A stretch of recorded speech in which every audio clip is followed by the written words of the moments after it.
बिस्मिल्लाहिर्रहमानिर्रहीम। अस्सलाम वालेकुम student, class 9th physics chapter 3।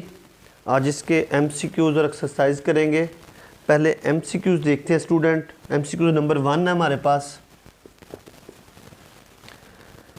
Newton first law of motion is valid only in the absence of. किस चीज़ की गैर मौजूदगी में न्यूटन का फर्स्ट लॉ जो होता है वो वैलिड होता है? When no net force act on it. Net force की अब्सेंस में फर्स्ट लॉ जो होता है वो एप्लीकेबल होता है। तो ये फर्स्ट है हमारे पास net force. Net force correct answer है नेट फोर्स। नंबर 2 है student, inertia depend upon.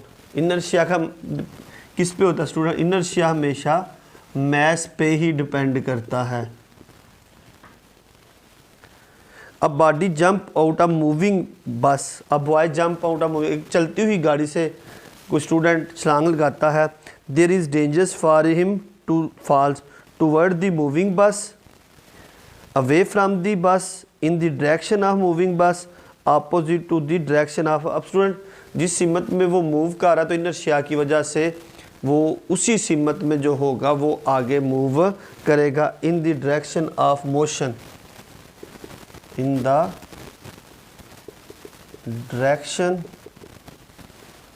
Of motion. Number 4 student, a string is stretched by two equal and opposite forces 10 Newton each. The tension in the string is। अब student दो forces लग रही हैं। ये एक हमारे पास string है। अब एक फोर्स यहाँ पे लग रही है 10 न्यूटन की और एक फोर्स यहाँ पे भी लग रही है 10 न्यूटन की। अब दोनों इक्वल हैं और अपोजिट हैं। अब फोर्सेस इक्वल हैं, रस्सी में जो है वो टेंशन मौजूद है। अब टेंशन क्योंकि दोनों इक्वल हैं तो जो इक्वल होने की वजह से बॉडी जो है वो किस में आ जाती है? इक्विलिब्रियम में आ जाती है, रेस्ट में आ जाती है। लेकिन इसमें जो टेंशन होगी वो सेम ही रहेगी 10 न्यूटन की। तो इसका करेक्ट आंसर है 10 न्यूटन। 5.1 है student, the mass of a body decreases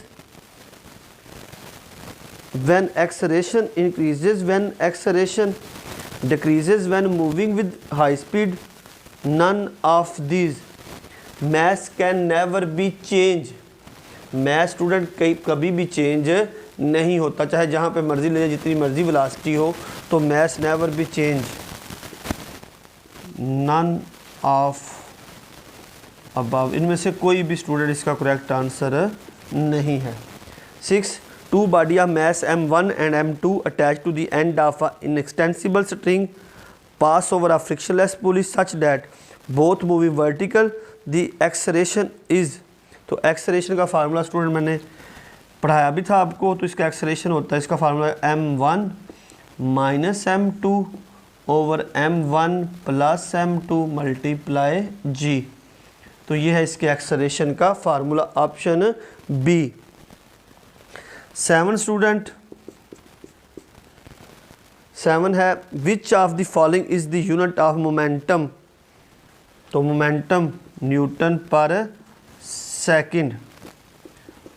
आगे स्टूडेंट 8 है हमारे पास, when horse pull a cart. जब एक घोड़ा गाड़ी को खींचता है, the action is on the cart, गाड़ी पर होता है, अर्थ पर होता है, हॉर्स पर होता है, या ज़मीन और कार्ट पर। क्योंकि अब देखें ज़रा, जब भी अगर देखें ये हमारे पास एक गाड़ी है, एक मिसाल है कोई भी, इस तरह मैंने गाड़ी ड्रा कर ली, इसके आगे घोड़ा बना हुआ है।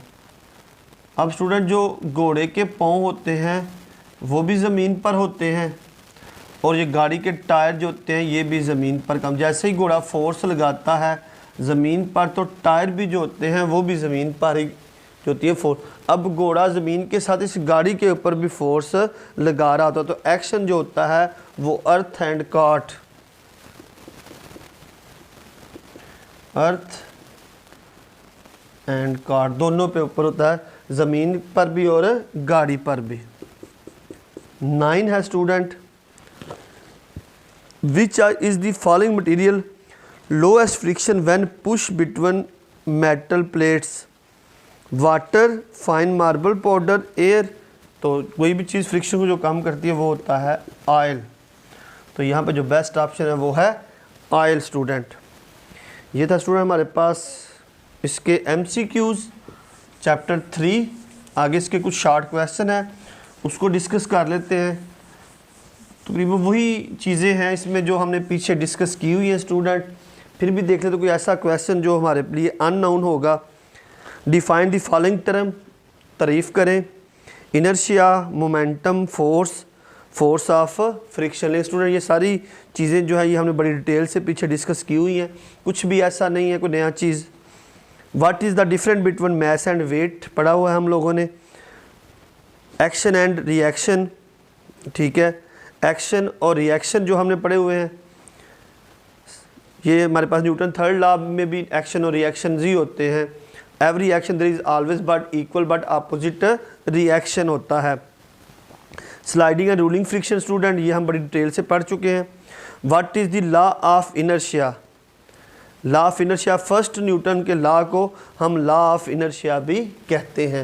यानी जो न्यूटन का फर्स्ट लॉ, अगर मैंने आगे डिटेल से भी आपको वहाँ पे अंडरलाइन भी करवाया था कि इसको लॉ को first law of Newton is called the law of inertia, तो वो हमने डिस्कस किया है।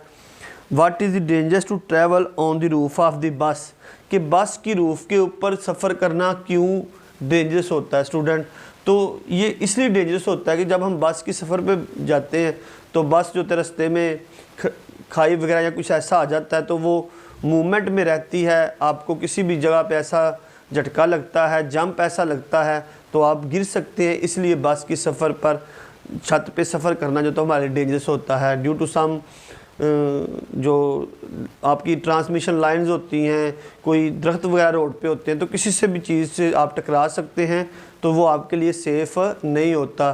तो कभी भी छत जो बस की छत है उसके पे सफ़र करना जो होता है हमारे लिए सेफ़ नहीं होता। आगे student, what does a passenger move outward when a बस टेक अ टर्न, जब एक बस टर्न लेती है तो फिर मुसाफिर जो होते हैं उनको क्या होता है, जब भी बस टर्न लेती है तो मुसाफिर जो होते हैं वो बाहर की तरफ गिरते हैं ड्यू टू द इनर्शिया। अगर हम कहें तो इसको अगर हम लिख लें क्वेश्चन नंबर 3.6 को, तो वो कहता है why does the passenger move out, passengers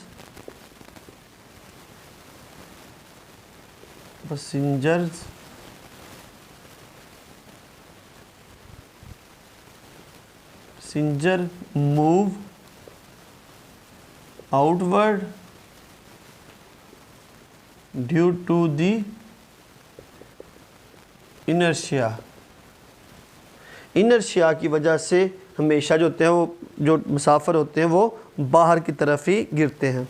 how can you relate a force with the change of momentum of a body, कि किसी जिस्म में जो फोर्स होती है, what will be the, how can you relate a force with the change of momentum of a body. अब किसी जिस्म में जो फोर्स होती है वो मोमेंटम में तब्दीली का बायस बनती है। अब अगर देखें 3.7 में तो फोर्स बराबर होता है मास एंड एक्सेलरेशन। तो फोर्स किसी जिस्म में भी एक्सेलरेशन जो होती है वो प्रोड्यूस करवाती है। तो जब एक्सेलरेशन प्रोड्यूस होता है तो change the rate of velocity is called acceleration. It's mean that उसका जो अगर एक्सेलरेशन पैदा होता है तो वेलोसिटी भी चेंज होती है, और अगर वेलोसिटी चेंज होती है तो मोमेंटम भी चेंज होता है। जैसे अगर हम देखें मोमेंटम अगर हो तो हम कहते हैं MVI इनिशियल, और फाइनल मोमेंटम होगा तो MVF, यानी इनिशियल वेलोसिटी और फाइनल वेलोसिटी। तो फोर्स के लगने से एक्सेलरेशन प्रोड्यूस होता है, और जब एक्सेलरेशन प्रोड्यूस तो वेलोसिटी चेंज हो रही होती है। अगर वेलोसिटी चेंज होती है तो मोमेंटम भी चेंज होता है, तो फोर्स की वजह से मोमेंटम भी चेंज हो जाता है। ये स्टूडेंट 3.7 था क्वेश्चन हमारे पास। क्वेश्चन नंबर 8 वो है स्टूडेंट हमारे पास, what will be the tension in a strobe that is pull from its end by two opposite forces 100 newton each. उसी तरह हमारे पास स्टूडेंट यहाँ पे दो अपोजिट फोर्स, एक इधर लग रही है और एक इधर, 100 न्यूटन और 100 न्यूटन की। तो इस डोरी में टेंशन कितनी होगी, अभी बताया था कि ऑब्जेक्टिव भी किया था कि दोनों इक्वल हैं, तो इनमें जो टेंशन सेम ही रहेगी 100 न्यूटन की, और बॉडी जो होगी वो रेस्ट में होगी। 3.9 action and reaction are always equal and opposite, then how does a body move. अगर एक्शन और रिएक्शन होते हैं स्टूडेंट, हम देखें अगर, ठीक है, every action there is equal but opposite reaction. अब स्टूडेंट एक्शन के ऊपर एक रिएक्शन होता है जो ऑपोजिट होता है। जैसे अगर हम एक बॉल है हमारे पास, ये बॉल है, अब देखें ये बॉल को हमने मारा दीवार के साथ, तो ये एक्शन था, और बदले में अपोजिट रिएक्शन पे उसने क्या किया, हमें रिएक्शन दिया। तो रिएक्शन जो होते हैं वो हमेशा एक्शन के मुखालफ होते हैं, और बॉडी को मूव हमेशा एक्शन के अपोजिट जो डायरेक्शन होती है, रिएक्शन हमेशा उसी सिमत में मूव करते हैं। A horse push the cart if the action and reaction are equal and opposite, then how does the cart move. अब स्टूडेंट यहाँ पे देखें, यहाँ पे भी एक्शन और रिएक्शन की बात हो रही है कि कार्ट कहाँ पे मूव करेगी स्टूडेंट, तो कार्ट जो होगी वो हमेशा एक्शन के मुखालफ होगी। अब हॉर्स एक्शन ऑन अर्थ, ठीक है, हॉर्स जो था वो रिएक्शन कहाँ पे करता है, ज़मीन के ऊपर अपने पाँव मारता है, एंड रिएक्शन में क्या होता है, कार्ट्स मूव अपोजिट। अब घोड़ा पीछे की तरफ फोर्स लगाता है, ठीक है, जबकि गाड़ी जो होती है वो कहाँ पे मूव कर रही होती है, आगे की तरफ। एक्शन के हमेशा अपोजिट जो होता है वो रिएक्शन होता है। आगे स्टूडेंट 11 है, what is the law of conservation of momentum. Law of conservation of momentum जो है वो हमने टॉपिक डिस्कस किया था आपके साथ डिटेल के साथ, वो आप मेरा पीछे आर्टिकल देख सकते हैं। 12 why is the law of conservation of momentum important. इसको हमने डेली लाइफ में डिस्कस किया था कि क्यों हमारी लाइफ में जो law of conservation of momentum जो है वो क्यों जरूरी था। हमने 2-3 एग्जांपल भी इसमें डिटेल से डिस्कस की थी। When a gun is fired it recall, ठीक है, जब अब गन फायर करती है तो वो क्या होती है, रिकॉल करती है। क्यों रिकॉल करती है, अब यहाँ पे भी क्या था, law of conservation of momentum. Due to the law of conservation of momentum की वजह से जब भी कोई गाड़ी हम क्या करते हैं, law of conservation of momentum when we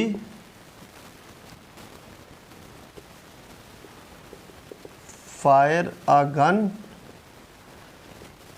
its recoil back always due to large mass of gun। अब होता क्या स्टूडेंट, अब देखिए अगर आप तो गोली का जो मैस होता है वो बिल्कुल कम होता है, जबकि गन का मैस जो होता है वो बहुत ज़्यादा होता है। ये लास्ट एग्जांपल भी हमने law of conservation of momentum में पढ़ी थी। तो अब जब भी हम फायर करते हैं तो क्योंकि वेट जो होता है वो बहुत ज़्यादा होता है गन का बनिस्बत जो हमारे पास बुलेट होती है, तो जो आपकी गन होती है हमेशा रिकॉयल करती है, पीछे की तरफ झटका लगाती है ताकि वो इसको इक्वल कर सके। तो इसलिए हमेशा जो होती है गन हमेशा due to the large mass तो वो हमेशा रिकॉयल करती है। 12, 13, 14 था। 14 describe to situation in which force of friction is needed. Force of friction दो कर ले, कहाँ कहाँ पे नीडी ज़रूरत होती है, वॉकिंग, राइटिंग। अब चल रहे होते हैं तो फिर भी आपको ज़रूरत होती है, ठीक है। अगर आपने लिखना है तो फिर भी आपको ज़रूरत होती है। अगर आप देखें बर्ड्स फ्लाई, बर्ड्स को उड़ने के लिए भी फ्रिक्शन की ज़रूरत होती है। ठीक है। आपकी रोज़मर्रा ज़िंदगी में जितने भी काम होते हैं वो ड्यू टू दी फ्रिक्शन ज़रूरी होती है। अगर फ्रिक्शन ना हो तो हम कोई भी ना लिख सकते हैं ना चल सकते हैं। ठीक है। तो ये कोई काम हमारे से नहीं हो सकता। 30 describe why to reduce friction. Friction को कम करने के तरीके जो हैं, मेथड जो हैं, तो वो हमारे जो हैं वो मेरा आर्टिकल था how to method to reduce friction. Friction को कम करने के तरीके जो थे वो सिंपल, हमने अगर हम बॉडी फास्ट मूविंग ऑब्जेक्ट है तो उसकी जो है वो स्ट्रीम लाइन शेप बना दें, ऊपर चलते हुए शीशों को ऑयल या ग्रीस लगा दें। ठीक है। स्लाइडिंग फ्रिक्शन को रोलिंग फ्रिक्शन में चेंज कर दें। तो इस तरह हमने उस टॉपिक को डिस्कस किया हुआ है। Why rolling friction is less than sliding friction. Rolling friction sliding friction कम क्यों होती है? रूलिंग फ्रिक्शन जो होती है स्टूडेंट देखें, वो जो होती है उसका कम से कम जो होता है वो हिस्सा जो होता है वो ज़मीन के साथ एक्शन करता है।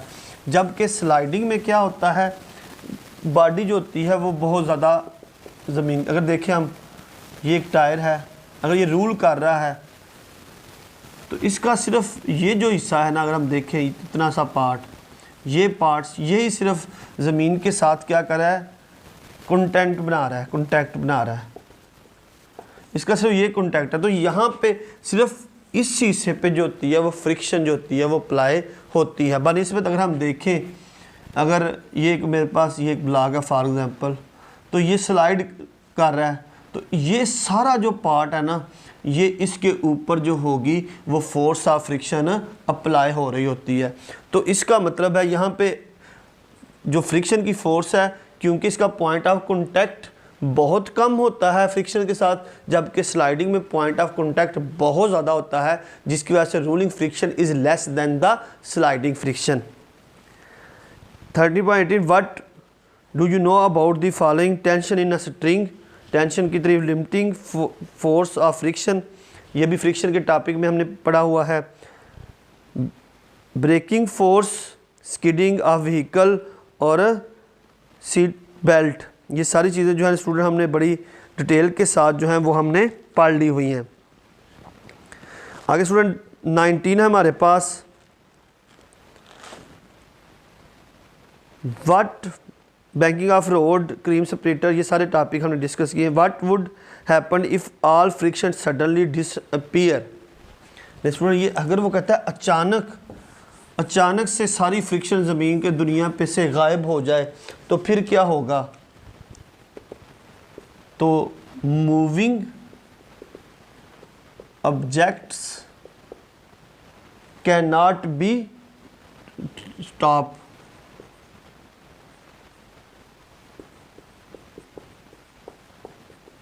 तो हम कोई भी चलती हुई चीज़ों को रोक नहीं सकते, क्योंकि कोई भी चीज़ जो मूव कर रही होती है, मोशन में होती है, तो उसको रोकना जो होगा वो इम्पॉसिबल हो जाएगा अगर सारी फ्रिक्शन जो होगी वो गायब हो जाएगी। Why the spinning of a machine in made to spin at a very high speed. तो ये क्रीम सेपरेटर के हम साथ जो हमने लास्ट टॉपिक स्टूडेंट आर्टिकल जो डिस्कस किया था हमने, वो क्रीम सेपरेटर का था कि हम कैसे जो होती है वो दूध से क्रीम जो होती है वो अलग कर सकते हैं। लास्ट आर्टिकल जो हमने इस पे ही डिस्कस किया था। ले स्टूडेंट यही हमारे पास चैप्टर 3 की एक्सरसाइज, जिसमें MCQs और एक्सरसाइज में जितने भी क्वेश्चन जो थे अननोन क्वेश्चन थे उसको हमने डिस्कस किया। बाकी जो जितने भी क्वेश्चन चैप्टर में पीछे हमने जो पूरे चैप्टर को डिटेल से हर आर्टिकल को बयान किया है, उसी से रिलेटेड कुछ क्वेश्चन थे जो आपके साथ डिस्कस किए, और यही हमारा आज का आर्टिकल था। अपना ख्याल रखिएगा। अल्लाह हाफिज़।